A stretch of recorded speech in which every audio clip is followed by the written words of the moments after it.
Sherrie, there's a lot said about becoming an attraction agent, but to become an attraction agent, that requires a lot of profile marketing. Yes, no, I agree. And I think as much as everyone wants to be an attraction agent, the reality is that you actually need to get there first. So I think, the first thing you need to do is actually just build up that, I guess, that profile by hard work and by creating, raving mad fans. And then once you've got raving mad fans and they start to give you referrals and then it all starts to come together, and then you start to make money so that you can actually, post on the internet and those sorts of things. So is it like building blocks? You just start with one, you make the best thing, you do the best you can with that, then you build on it? Yes, and I think people look at, what they want to do in a year. I don't look at it that way. I'm actually very focused on 3 months, and I use each individual property, I guess, as you talk about, as a block to actually get to the next step, to get to the next step, to get to the next step. So it is very, very specific. You work in an office that's got some pretty high-profile operators. In fact, some of the best high-profile operators in Brisbane or Queensland, maybe even Australia, who knows? But how do you stand out in that environment? Why would someone come to your office and list with you? Yeah, you are right. I do work in a remarkable office.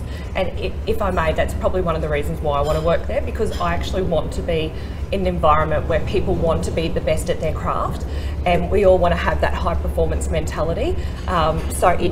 I am truly blessed to work in that environment. But I suppose at the end of the day, if I'm coming up against somebody else high profile in my office, quite often what we'll do, rather than fight each other for it, we'll actually just join forces and we'll go for it ourselves. So I think our office has a very different atmosphere to most other real estate agencies, where we're not actually fighting each other. We actually do genuinely want the best for each other. Sherrie, how important has social media been to you in building your profile? Well, that's really been a foundation, I suppose, to my business. So I get at least a lead a day from Facebook. Now, some of them may not be my preferred leads, but the reality is that if I'm not able to work it, I might be able to refer it to somebody else in my office or another agency. So I think it is absolutely fantastic. Yeah, and of course video's given us that opportunity to actually show a lot more personality in what we do. Do you use that in your communication? Yeah, look, I do. I love video, and I do see the relevance, and I do very strongly believe in video. So as soon as I list a property, I literally do the 30-second, hold my phone up or my iPad up. And it's really funny, people love those videos. The professional ones, I always get a couple of likes, but I get lots of shares for these 30-second videos that I do. And it's really funny, I literally stand up there, I do one take, and I'm back in the car and I'm kind of running off. Sure. But the amount of people that might call me up and say, oh Sherrie, I don't know if you realise, but you said and there a few times, or so people are actually really watching. Critiquing you. Yeah, that's right. And I think that's kind of great. But I'll run into somebody in the street and they'll sort of say to me, hi Sherrie, how you going? I'm like, great, I haven't seen you in ages. And they said, well, I feel like I see you all the time because I watch your videos. So I know that they're actually being used. One of the property that I sold earlier this year, the video was actually shared and I got an offer from somebody else's database, I suppose, on Facebook, which is powerful. You use video also for seller feedback, don't you? Yes, I do. So as soon as I finish an open home, I do send a video to my buyers, but I also do send one to sellers as well, because then I'm in the car, they're dying to find out what happened at the open home, and I don't necessarily have a moment to give them a call at that time. Sometimes, I might need to call somebody hot back from an open home 1 or 2 before, but they know that I'm going to get back to them that day, but they've got an immediate response ready to go. Those videos you do for buyers who come to open homes, are they done for every individual buyer?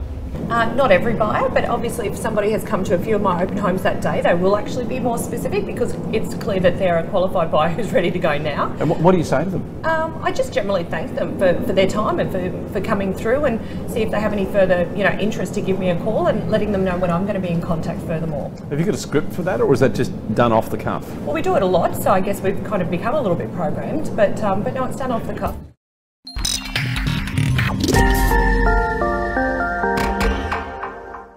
Hello and welcome to this week's Auction Update. Well, they say a week is a long time in politics, and we saw evidence of that over the weekend in New South Wales. But I can tell you that a week in real estate is also a big week, because it would appear that pent-up demand in Sydney is actually driven the results to last year's levels. We'll be back with that and more news with Geoff White from CoreLogic in just a moment.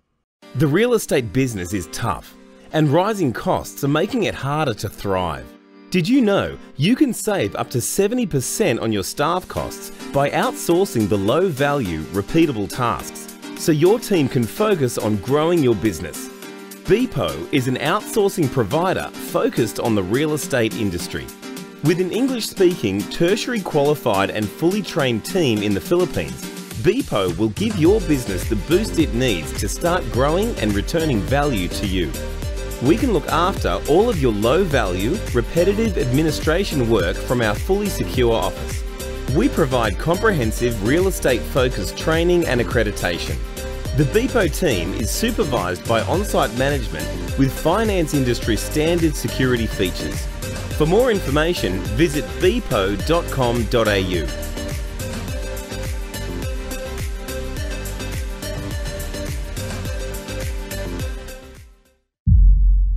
Hey Geoff, well, an interesting weekend in Sydney too, or New South Wales with the elections. Hello Geoff, how are you?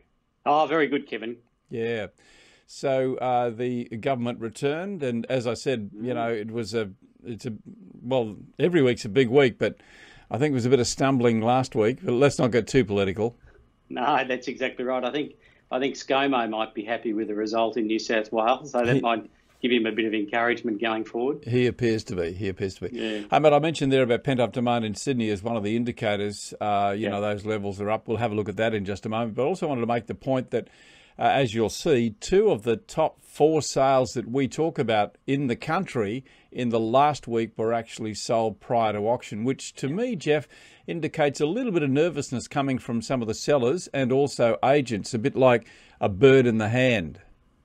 Yeah, that's right. I think when the market's like this, Kevin, when agents are confronted with a pretty reasonable offer and the vendors, who knows what their circumstances are, but they, you know, do consider that bird in the hand principle, and considering that, well, you know, that's an offer, it's a good one, it's in the ballpark, perhaps we'll take it. And I think it's good to do that, certainly where you want to move on with your life, and perhaps if you've acquired another property and just want to get on with it. So, yeah, I think there's a bit of that going on at the moment. That's right. Well, we'll show you where those sales were during the week. But first off, let's bring up our capital city auction statistics, the clearance rates. These are the preliminary ones. And let's have a look at Sydney first up, because it's interesting that comparison between the clearance rates last year and this year, actually higher this year than they were last year. Yeah, that's right. We weren't expecting that, I suppose, at this stage. However, it's promising signs for Sydney. That we saw Sydney come off, towards the end of 2017. So at this time, 2018, it had certainly come off. Whereas the Melbourne market was different. It was a bit more delayed before it started to see any real decline in clearance rate. So this week, yeah, you're right. We've got Sydney with 62.2 from 506 auctions. Same weekend last year, 61.1. Obviously higher auctions last year, but the clearance rate is above for Sydney. So that's a very good sign, although these are preliminary numbers that may come back a little bit as we get a few more results come in. So, good. Speaks high volumes for Sydney, though. Yeah, you would think at the end of the day it's probably going to come back to somewhere in the mid-50s. Would you think it will come back that far, Geoff? Probably. Yeah, it could. It can be up to 5% as those sundry, auctions come in. We collect over the next few days. Yeah. Melbourne, of course, 57% off 820 auctions, and like Sydney, are really down on auction numbers. Yeah, that's right. And I anticipate that. Again, this time last year, Melbourne was very strong, and we must remember the weekend last year was the weekend before Easter, so it was a bit of a bumper week. But we will see auction numbers down throughout the course of this year in comparison to last year, I think. So 57% off 820. Brisbane, it's pretty much steady at around that sort of number, 34.2 from 121 auctions, so reasonable numbers. Adelaide, still above 50, 51.3 from 113 auctions. Perth looked pretty good this week so far in preliminary numbers, 46.7 from 42, and Canberra in the stable 50s as normal, 52.8 from 62 auctions, down a little bit on auction numbers, but provided a total weighted average of 56%, which is a pretty handsome number at this stage, all being preliminary. Yeah, indeed. Let's take you a little deeper into the Sydney results and have a look at the Sydney sub-regions. Gee, the standouts there. Look at City and inner south and eastern suburbs. How good are those figures? Yeah, I know. That's really good to see. Perhaps it's more of a vendor's market in those two areas than a buyer's market with those clearance rates. But let's not get too ahead of ourselves, I suppose. But City and inner south 83.3, 63 auctions, and those in the eastern suburbs, as you say, 80 with 70. So they stand off the page when you look at that. Again, there's quite a few in the 60s, and of course the southwest, but only 15 auctions, 27.3. But generally speaking, you can see with those in the the 60s pushing into up to the 80 mark, right at 78.6 from 25 auctions. That's why we're seeing the preliminary clearance rate in Sydney of 62.2. So some very good results amongst the sub-regions this week there, Kevin. Indeed. Our top sale out of Sydney, in fact, is the first of our pre-sales. This one sold by Phillips Panzer Donnelly at 54 Chesterfield Parade in Bronte, $3,800,000. This one sold weekend before last, I believe, from what we can tell. Jason and Mary, Jason Panzer and Mary Ann Cronin, selling this one 5-bedroom, 3-bathroom, 2-car. Really a beautiful looking property. We'll bring up the Cosio video for you as we speak about this. Have a look at it. What's your take on this one? Well, it's a lot of house, and 5-bed, 3-bath, 2-car. It's built in the early 20s, but obviously had a fair bit done to it over the time. A particularly good property in a very good location, and has a mixture of the new and the old throughout, and a lot of timber and the pool out the back and all of those sorts of things. A very, very nice home indeed, and I would have expected it to be somewhere in this range, but it's got everything you'd really want, I guess. And the building area is not overly large, but it's got a lot of accommodation and well fitted and finished there, Kevin. Yeah, really well decked out too. 5-cat cabling, 3-phase power. Correct. So yeah, it's really been well looked after, well upgraded, this property. So no wonder. Congratulations to Jason and Mary on achieving that sale. A good one. Okay, well let's take you to the Melbourne sub-regions now. Geoff, pretty sobering actually. Nothing really stands out, does it? No, nothing extremely high and nothing really low. And if you scan them, there's nothing under 50%. That's right. So that's pretty good. I suppose that's a good thing. Yeah. Yeah, that's right. No, even the Western sub-region at 55.1 from 102 auctions. Now, that was down last week, but it's up this week, so that's very promising. But obviously the strength is still very much in the inner area, 56.7 from 176 auctions. That's very strong. That inner east is still strong with 59 from 98 auctions. And, we've got 53.1 from the northeast with 78. So, yeah, just generally across the board, quite a few in the 50s and into the 60s there, and that's why it's had a very stable 57% overall from the 820 auctions there, Kevin. Yeah, indeed. The top sale out of Melbourne, this one was sold under the hammer by Marshall White, James Tomlinson and Ray Tomlinson, 4-bedroom, 3-bathroom, 2-car on 843 square metres. This property at 17 Vincent Street, Glen Iris, $3,642,500. Yeah, this is a very nice home too.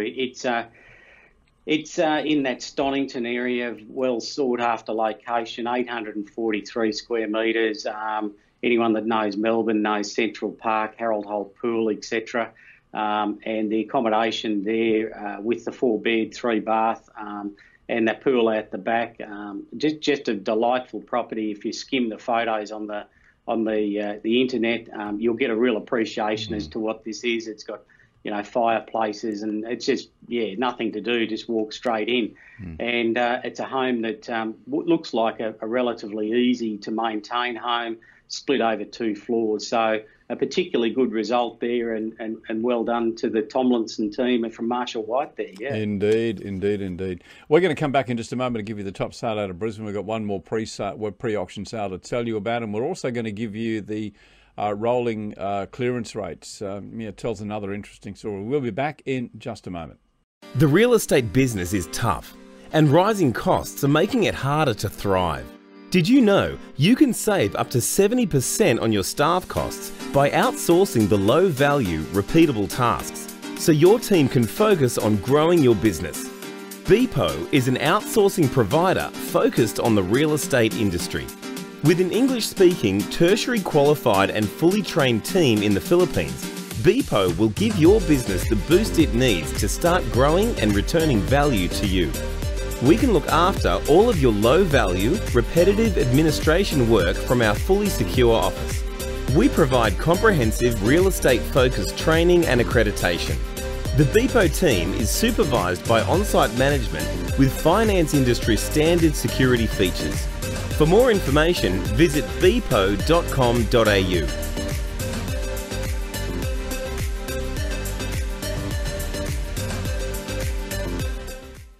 Welcome back to the show, and Geoff White is my guest, as he is every Monday and every Friday, with our auction updates from CoreLogic.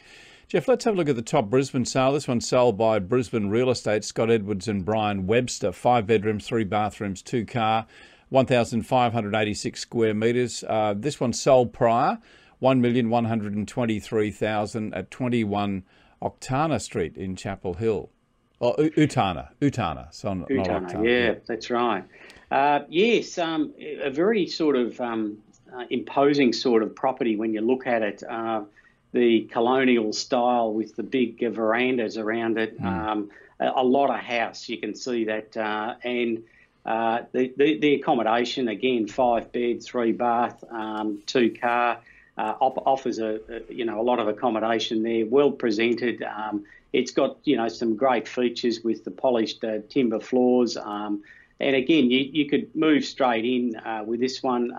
It may not be state of the art throughout, but a big home, well located, and a lot of accommodation. And what a terrific sort of house to be, sitting on that veranda out there. I'm just looking at the photo now and thinking that'd be very nice there, Kevin. It would be. It's almost like your own oasis with all the trees in the front of that property. So very well done to the guys there. Yeah, it's actually quite a stately home. Well, that's how I'd describe it. Stately is a good word there. Yes. Yeah, that's how I'd look at it.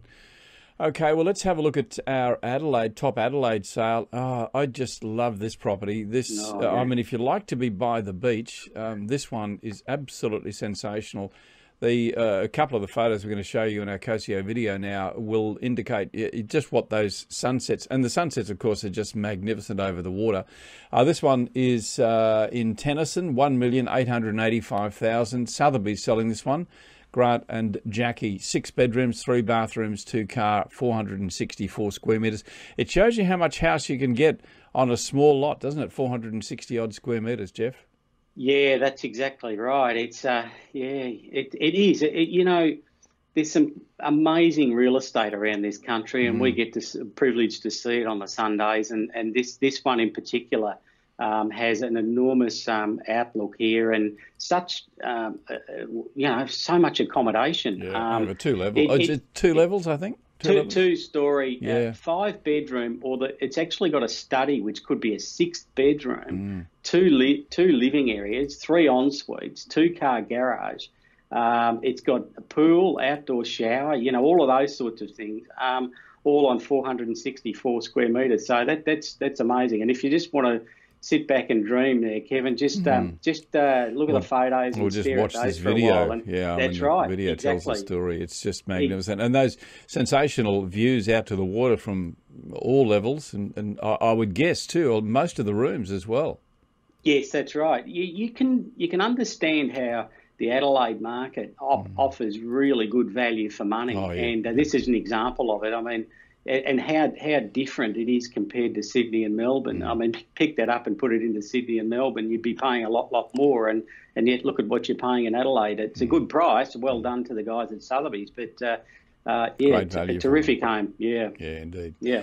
Okay, we're going to round our report out for you today with a look at the weekly clearance rate, the combined capital cities, this rolling average. Once again, the thin line tells us the clearance rate for the week, and the 4-week average is the one that I really like to look at, because I think we're going to see that continue to climb if those clearance rates can hold out up to and through Easter.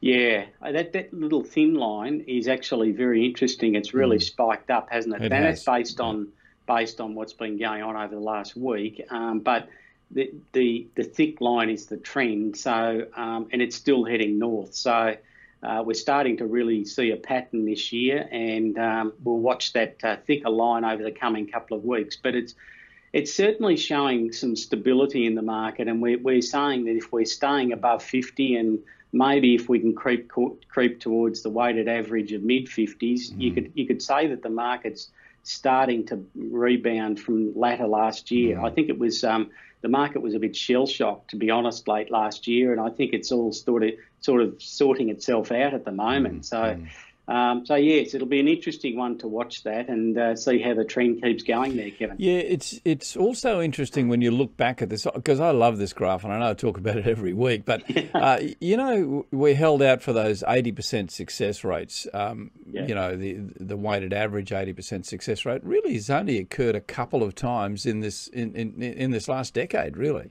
Yeah, if you draw a line across there, and you can see a lot of it's around the 60s, maybe mid 60s, and we're not far. We're sort of at almost centre half forward, about to kick that goal, and we're nearly in that range. So I think that's true, Kevin. I think we think the norm is much higher, like 70 to 80. Well, this graph shows that isn't the norm. We're probably at the bottom end of the norm at the moment, and we'll hopefully see around 60 or thereabouts as the year goes on. So it's a real watching game, and and I know you love this graph, so we're going to keep referring to it and looking at it, and then starting. So that's good. I like it too. It tells a great story. Hey Geoff, tremendous joining you every Monday, mate, with this reflection. We'll have a look on Friday at what's happening in the weeks ahead. I'm going to watch with real interest as those auction numbers should start to build now as we head towards Easter, which, as I think you've identified in the past, is one of the weekends to watch, because there's a lot of demand comes forward around that time, Geoff. Yes, a lot of people think Easter's after Easter is almost the beginning of the winter type periods. Well, it's not in terms of seasons, but in the real estate market, it can be quite different, but up to Easter and then after Easter, in terms of supply and sometimes demand. So we'll watch those weeks either side of Easter and see how we go. So I'm predicting probably much more of the same at this stage. I don't think there's going to be dramatic change, and if we can hold the weighted average where we are now, you'd have to say that's a pretty good outcome. Yeah, we're about 3 weeks away from Easter. I think Easter Saturday is the 20th of April, so those numbers should start to build now, which will be really interesting to watch. So fingers crossed those clearance rates will keep climbing as well, Geoff. We'll watch that little worm work even higher. Yes, that'd be wonderful. Exactly. Good on you, my friend. Geoff White joins us every Monday for our auction wrap over the weekend. We bring you the full results of all the weekend's results, and also on Friday we'll have a look at what's coming up for the weekend ahead. Geoff White, look forward to talking to you on Friday, my friend. Thank you. Thanks, Kevin. All the very best.